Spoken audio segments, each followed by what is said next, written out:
Bienvenido al podcast de la Asociación Síndrome de Angelman, donde podrás saber más sobre el síndrome y de cómo afecta a las familias en su día a día. Hoy tenemos con nosotros a Pablo Tortajada, que es abogado y profesor asociado de Derecho Civil en la Universidad de Valencia, y a José Manuel Vázquez, que es abogado y mediador. José Manuel, Pablo, muchísimas gracias por atender nuestra llamada. Y bueno, es un tema complejo el de hoy, o por lo menos para los que no somos juristas ni entendemos leyes, es bastante complejo, ¿no? Como digo yo.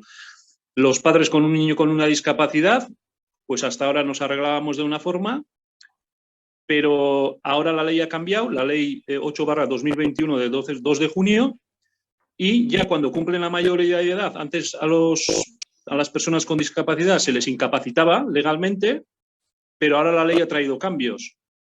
Entonces, primero vamos a empezar, si os parece, ¿qué derechos tiene una persona con discapacidad? Hola, ¿qué hay? Muy buenos días. Sí, vamos a ver, efectivamente, ha producido viene promovido por la Convención Internacional sobre los Derechos de las Personas con Discapacidad, que se aprobó en Nueva York allá por el 13 de diciembre del año 2006. Y bueno, lo que se pretendía y lo que se interesaba a raíz de la convención era pues dotar de dignidad a las personas. Anteriormente, como bien has comentado, se incapacitaba a las personas, con lo cual se anulaba completamente esa capacidad, ese margen de actuación, se las apartaba prácticamente de la vida diaria. Directamente se les designaba y se les nombraba un tutor que ya hacía y deshacía por la persona incapacitada. Pues esto ha cambiado, gracias a Dios ha cambiado y mucho. Ahora la persona con discapacidad pues tiene absolutamente los mismos derechos que cualquier otra persona o cualquier otro grupo de población. Obviamente es a raíz de estos derechos y libertades fundamentales que incluso vienen también reconocidos en nuestra Constitución con carácter general, pues se reconocen también, como no puede ser de otra manera, a las personas con discapacidad. En base a ello, la Convención representa este cambio de paradigma en aras a ese reconocimiento también de la igualdad y de las personas con discapacidad, y obligaba, y es lo que lleva a cabo, obligar a los estados a que se adoptaran esas medidas necesarias para que la persona no fuera discriminada por razón de su circunstancia, de su discapacidad. Los principios son importantes de la Convención porque lleva al respeto por la autonomía de la persona, la dignidad, la libertad de la persona para tomar decisiones y su independencia, la no discriminación, que haya una plena participación y una plena inclusión real en la sociedad, que se acepten, obviamente, y que se respeten las diferencias entre las personas y que exista esa igualdad de oportunidades, e igualdad también, obviamente, entre hombres y mujeres, y esa accesibilidad universal que es fruto pues, de esta evolución de paradigma y de esta concreción en finalmente pues, tener los mismos derechos e igualdades que cualquier otra persona. ¿Y qué ha supuesto la ley en nuestro ordenamiento jurídico en este sentido? Pues la ley 6/8/2021. Sí, la ley 8/2021, que viene, como he comentado, a raíz de la Convención Internacional, supone un cambio absoluto de paradigma y supone un hito que reconoce, como hace la Convención, pues esta igualdad de todas las personas. Igualdad en el ejercicio de su capacidad jurídica, que obviamente no es solo la titularidad de los derechos, sino también la legitimación para ejercer los mismos. Yo puedo tener y ser titular de un derecho, pero si al fin y al cabo no me dejan ejercer el derecho, yo puedo tener el derecho, por ejemplo, y sabréis que cambió de sufragio, pero si no puedo ejercer el mismo, más bien me sirve de poco. Con lo cual, este fundamento en el ejercicio y tener esa legitimidad en el ejercicio de los derechos. Se concreta también en que se elimina, obviamente, esta figura de la incapacitación que existía, la incapacitación judicial, se elimina también, y no es que se elimine, sino que se destierra puntualmente la tutela. Sí que existe una eliminación de la patria potestad prorrogada, que es lo que se solicitaba, patria potestad prorrogada y rehabilitada, y este cambio de concepción pues, supone ese reconocimiento de la condición de las personas en igualdad, dignidad y obviamente esa libre autodeterminación que es la búsqueda y lo que pretende la Convención. Entonces, antes a las personas, como he comentado, de 18 años se les incapacitaba, entonces la ley ha cambiado eso. Entonces, ahora, en vez de la incapacitación, ¿a qué nos tenemos que atener las familias cuando nuestros niños cumplen 18 años? Sí, a ver, efectivamente, antes se incapacitaban las personas y ahora lo que se lleva a cabo son medidas de apoyo. Medidas de apoyo cuando una persona tiene una discapacidad, no es plenamente capaz para desarrollar todas las capacidades, pues lo que se le efectúa, había cuenta esa necesidad concreta de la persona, porque existe esa individualización, ya no es como antes, que directamente se incapacitaba, te designaban un tutor y el tutor era el que llevaba a cabo pues todas las actuaciones. Entonces, ahora, Pablo, realmente lo que ocurre es que en vez de generalizar, lo que se hace es adaptar las necesidades de la persona. Efectivamente. Entonces ahora se adapta a las necesidades de la persona las medidas de apoyo. Medidas de apoyo que pueden ser tanto voluntarias, que son las designadas en la escritura pública por la propia persona con discapacidad, o pueden ser medidas de apoyo legales o judiciales, que son las que designa la autoridad judicial. Pero esto es importante, ¿no, Pablo? Porque entonces eso quiere decir que en algún momento, cuando tenemos un hijo, podemos hacer en un testamento, por ejemplo, lo que nosotros pensamos que va a ser mejor para él. Eso es lo que podría ocurrir. Efectivamente, efectivamente. Sí que hay disposiciones testamentarias que, por supuesto, se pueden llevar a cabo y trasladar. El notario tiene que reflejarlas. Estas medidas de apoyo voluntarias que serán la que dignifique o las que sean el cauce y el desarrollo en los momentos, pues incluso cuando se produzca, que no tiene por qué producirse la discapacidad desde el nacimiento, perfectamente a cualquiera de nosotros, pues podemos tener algún accidente o alguna enfermedad, alguna dolencia y a raíz de eso, pues tener esa necesidad de medida de apoyo. Y antes sí, efectivamente, antes... Para ir concretando... hablamos de medidas de apoyo para la persona en este caso. ¿Qué son medidas de apoyo? A ver, ponme ejemplos claros de qué es una medida de apoyo que se le puede poner a una persona X discapacitada. En este caso, ¿qué son las medidas de apoyo como tal? Sí, pues vamos a ver. Las medidas de apoyo, como hemos dicho, son tanto medidas de apoyo voluntarias, ¿vale? Que puede haber esa escritura que debe llevarse a cabo ante notario para fundamentar que se llevará a cabo una vez tenga esta discapacidad, y las judiciales o legales, ¿vale? Aquí se adoptan en medidas de apoyo, son la guarda de hecho, la curatela y el defensor judicial, ¿vale?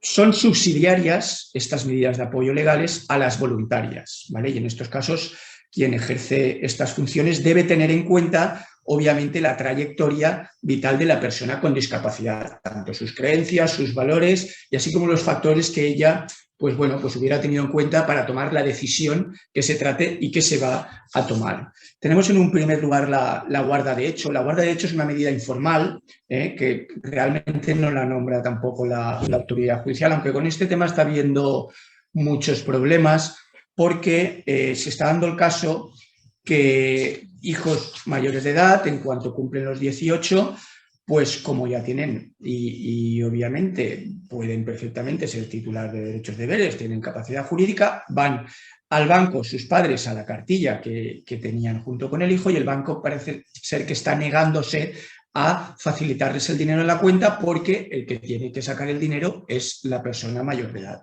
el hijo mayor de edad. Claro, el banco sigue pidiendo, pese a que la ley no establece ese reconocimiento judicial de la guarda de hecho, como no puede ser de otra manera, pues el banco sigue pidiendo el papelito. Es decir, sí, pero dame un papelito como tú eres el guardador de hecho. Claro, realmente no hay.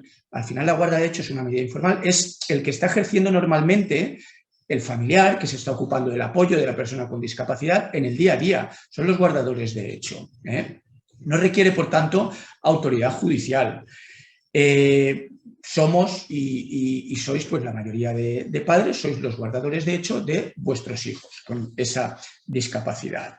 No hace falta tampoco autorización judicial cuando se trate de solicitar prestaciones económicas a favor de la persona con discapacidad, incluso prestaciones de no muy alto importe económico, es decir, perfectamente se podría, y así lo establece el Código Civil. Lo que pasa es que siguen solicitándose ese papelito, esa sentencia de incapacidad, porque claro, al ver llegar a una persona que pues visualmente se le ve esa discapacidad, pues se le solicita el papel. El papel ese, pues ya te digo que es erróneo la solicitud, pero aún así hay que y se produce de nuevo la judicialización de los procedimientos, que al final era lo que se pretendía con esta ley, que no se judicializaran los procedimientos de discapacidades. Es decir, bueno, al final la mayoría de personas, de niños, no necesitan ningún trámite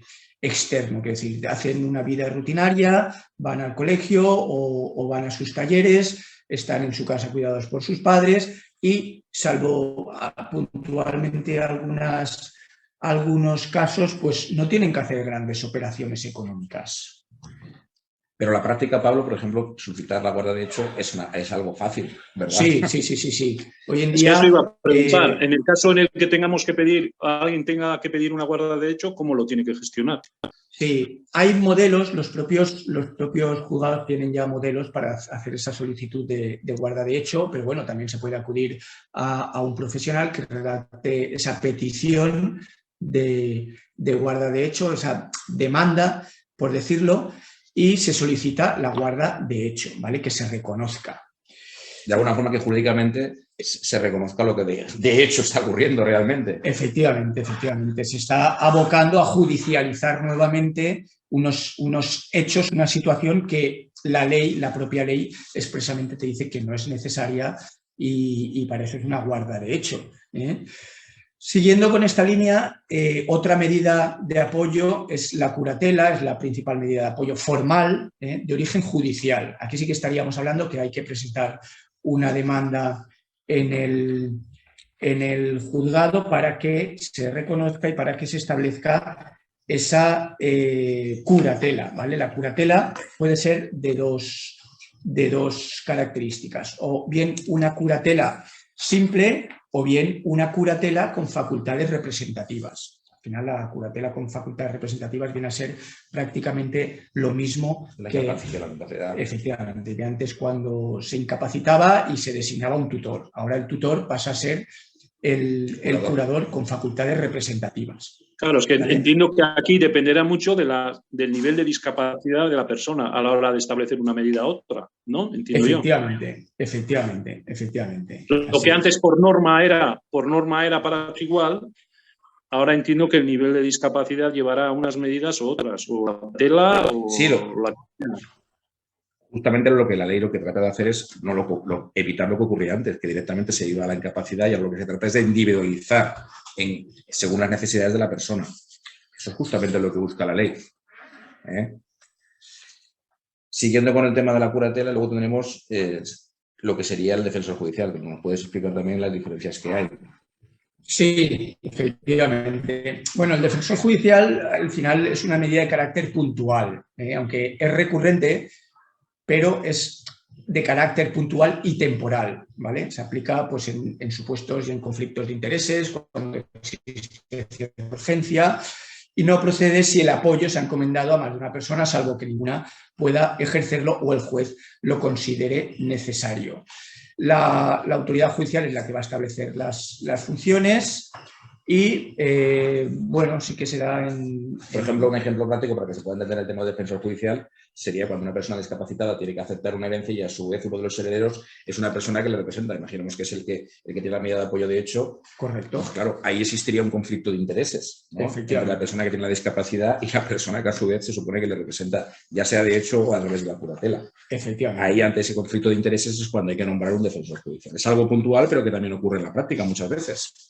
Efectivamente. Así es. Con lo cual, recopilando, tendríamos las medidas voluntarias y las medidas legales. En las medidas legales tenemos el defensor judicial, que es el que acabamos de nombrar, de carácter puntual y temporal para diversas circunstancias, y después está la guarda de hecho y la curatela, ¿vale? La curatela, dos clases, la curatela ordinaria o la curatela asistencial y la curatela representativa, que podemos asemejarlo a la condición de tutor, ¿vale? La ordinaria, apoyo que no llega a esa representación, pero sí que necesita el apoyo de la persona para algunas situaciones de la vida. Y la representativa, pues, será para casos excepcionales, casos, como bien has dicho, Joseba, para casos de una discapacidad más grave. Vale, eso es lo que la ley modifica. O sea, resumiendo, y voy a resumir muy resumido, es decir, lo que hace es lo que habéis comentado vosotros en el sentido de que en vez del café para todos, el café personalizado, es decir, se mira a cada persona el nivel de discapacidad, las necesidades especiales que tiene y en base a eso se establecen diferentes, vamos a decir, medidas legales o figuras legales, por decirlo de alguna forma, ¿no? Que puede ser una curatela. Correcto, así es. Correcto. Vale. Efectivamente. ¿Qué tengo que hacer yo cuando llegue mi hijo a los 18 años? ¿A dónde voy? ¿Qué tengo que hacer? ¿Cómo se piden estas medidas de apoyo que establece la ley? Pues lo primero que puedes hacer es no hacer nada. Porque tú eres el guardador de hecho, y tampoco hace falta hacer mucha cosa, ¿vale? El niño seguía cuidándose, seguía la familia tratándolo, acompañándolo, dándole ese apoyo en la toma de sus decisiones diarias, con lo cual, sinceramente, no hay que hacer nada. ¿Qué pasa? Que chocamos, pues como te he dicho, con el banco, chocamos con igual algún ingreso hospitalario que hay que dar algún consentimiento, chocamos con que igual tiene que hacer declaración de la renta, igual tiene que hacer algún trámite y tengo que ir a pedir el certificado de la fábrica de moneda y timbre, el certificado digital para hacer algún trámite. Entonces, claro, cuando ya tropezamos con diversos actos que exceden la rutina diaria, ahí sí que nos van a pedir... Cuando nos tropezamos con la administración, vamos a decir. Cuando nos tropezamos con la administración. Bueno, y con los bancos también. Y con los bancos también, cuando tienen... Bastante administración, sí. Efectivamente, que también administran. En estos momentos, pues ya nos dicen, y uno piensa, claro, es que yo no tengo nada para acreditar que soy el guardador de hecho. Entonces, en esos momentos no debería ser así, pero bueno, es lo que está ocurriendo y dependiendo de la capacidad también del menor.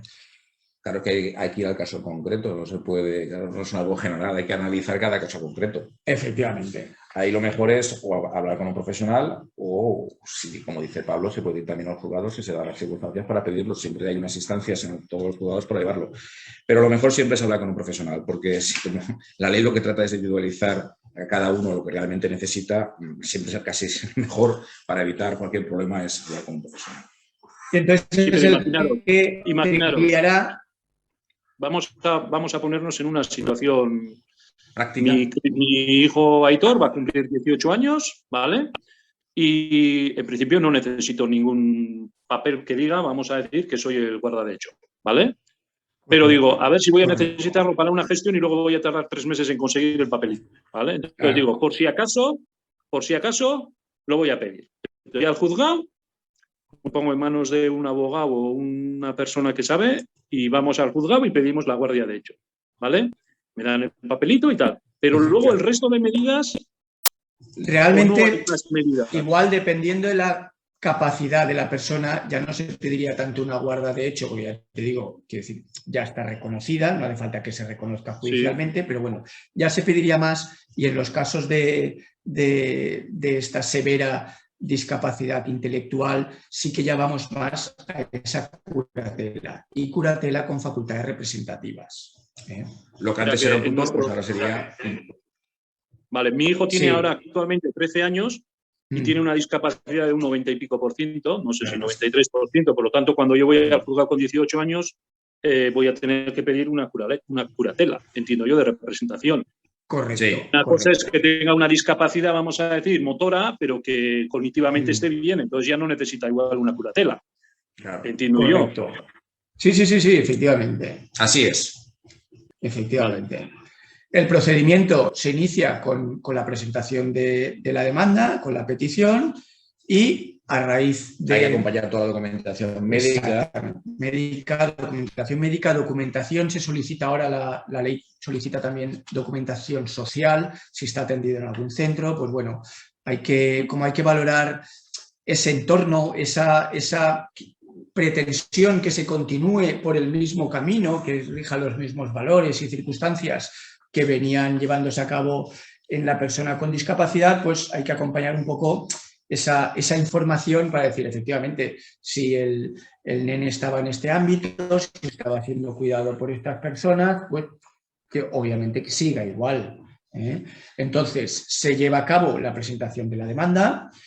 Posteriormente se hace una revisión por parte de los... Estamos en jurisdicción voluntaria, ¿vale? Porque yo entiendo que en este caso no habrá rechazo por parte de la persona con discapacidad a la solicitud de la medida, más que nada porque tampoco puede prestar su voluntad o no a la medida, ¿vale?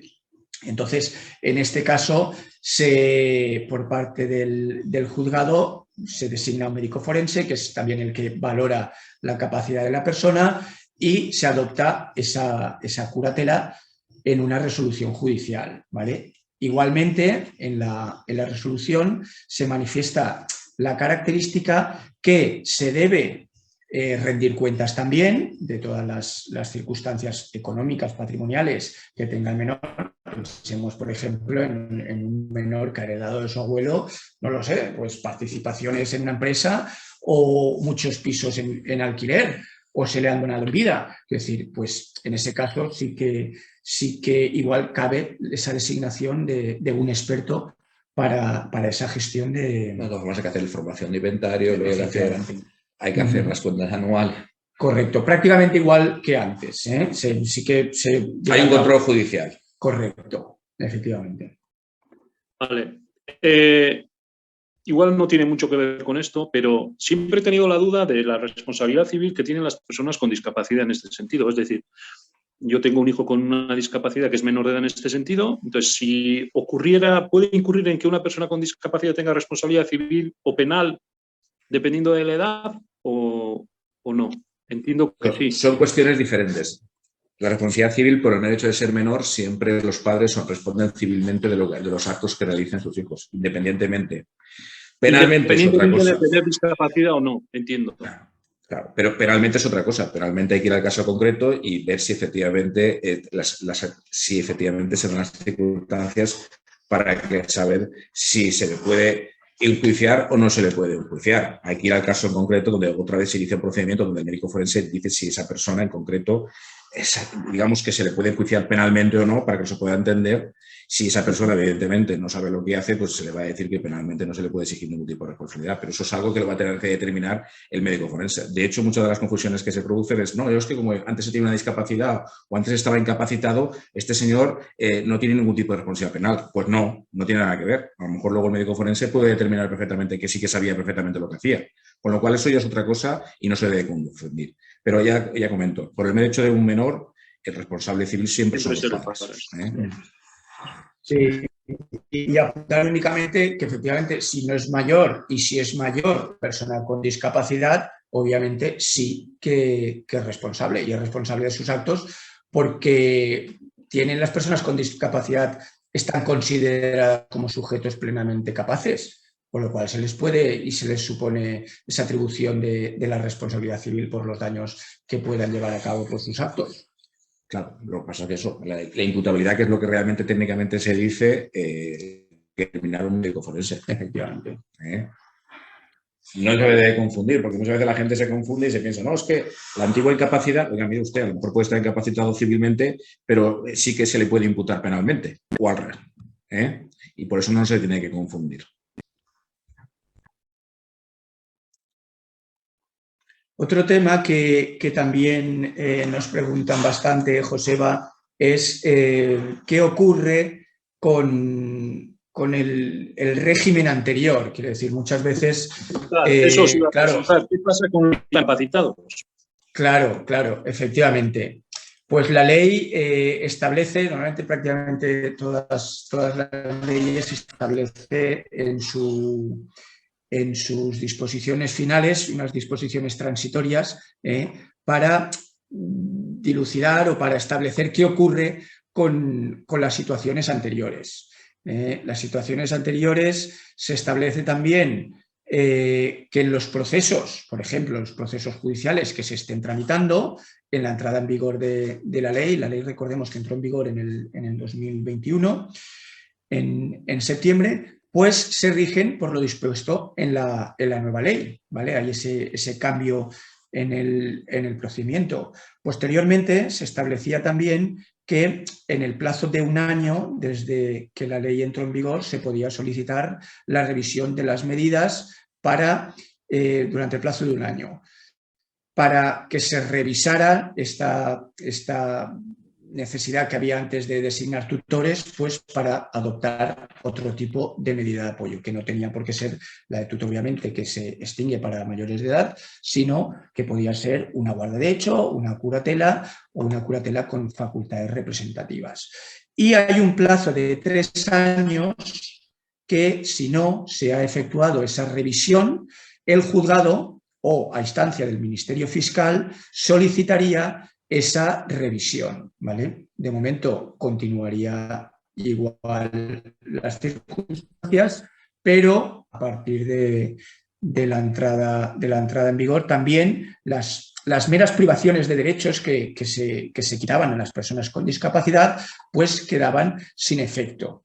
Con lo cual, si no se le permitía, por ejemplo, tener un permiso de armas, pues obviamente quedaba sin efecto esa privación de derechos que se efectuaba. Obviamente, para sacarse el permiso de armas habrá una revisión, pero para la persona con discapacidad y para cualquier otra, con lo cual se generará pues la misma circunstancia que para cualquier otra persona, porque al final rige el principio de igualdad, que es lo que se pretende, que todos tengamos la igualdad respecto a cualquier circunstancia y hecho de la vida y de la sociedad. Entonces interpreto que al que tenía la incapacidad antes ya hecha, vamos a decir, o ya la tenía conseguida, solo durante 3 años revisión. Los tutores pasaban a ser curadores representativos. Sí. ¿Vale? Los padres que tenían la patria potestad rehabilitada o la tenían prorrogada seguían teniéndola hasta que se revisara la sentencia. Hasta que se produzca la revisión de la sentencia. Eso es, pero las familias tienen que pedir la revisión, o si no, por no hacer, Efectivamente, correcto. Las familias, ojo, o en la propia persona con discapacidad, porque si no se ha revisado... Bien,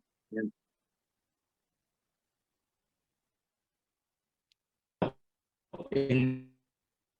En nuestro caso es más complicado, pero pues merma, se reduce y dices, oye, ¿por qué no puedo pedir yo mismo esta reducción? Porque yo, aquí me pone en esta sentencia que no puedo, no lo sé, por ejemplo, que no puedo hacer ciertos actos, disposiciones patrimoniales, que tengo que rendir cuentas a este señor y, oye, yo estoy bien, yo he mejorado mucho.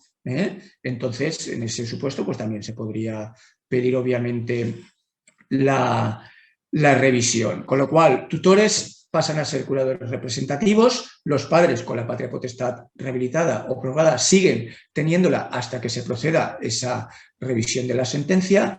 Todas las personas que se establecía con la capacidad jurídica modificada, los padres con la patria potestad rehabilitada, tutores, curadores y los defensores judiciales, pueden, obviamente, pedir al juez esa revisión de las sentencias para que se adapten a la nueva ley. Y el juez tiene el plazo de un año para revisar la sentencia. Y si nadie lo solicitaba, hay 3 años para que se empiece de oficio a llevar a cabo esas revisiones. Y la ley entró en vigor el 3 de septiembre del 21. O sea que hasta el 3 de septiembre de 2024 tiene 3 años. Efectivamente. Lo que pasa es que esto en la práctica lo mejor es pedirlo, porque si no... Claro, lo mejor es pedirlo porque ya sabemos cómo están los juzgados, ahora tenemos huelga de los letrados de la Administración de Justicia, después tenemos el colapso, después tenemos un cambio de gobierno, después tenemos, y lo que se necesita y lo que buscan todas las personas y más las personas con discapacidad, pues es esa urgencia y esa rehabilitación en la situación. Bueno, pues me ha quedado más claro, la verdad.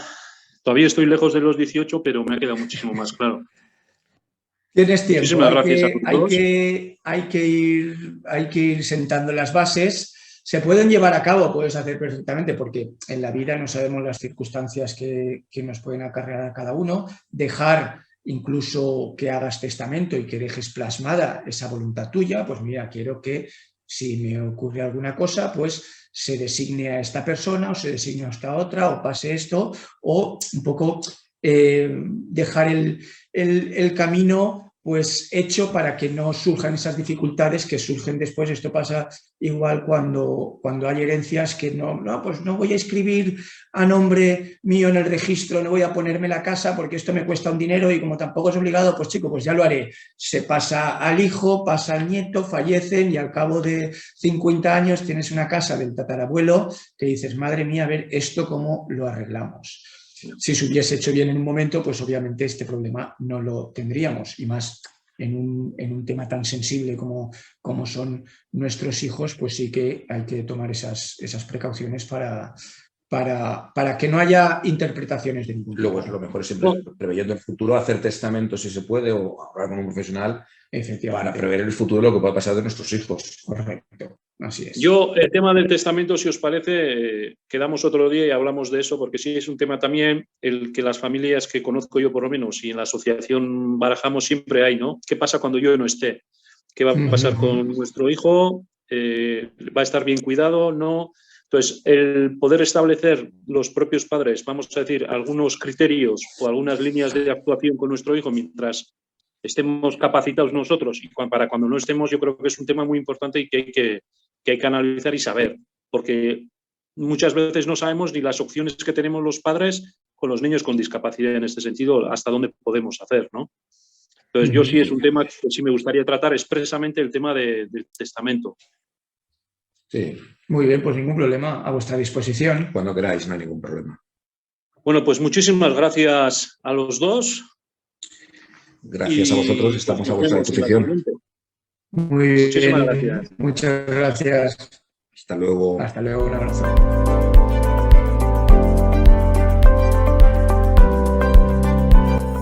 Esto ha sido todo por hoy. Si quieres saber más sobre el síndrome de Angelman, síguenos en nuestras redes sociales o en nuestro podcast.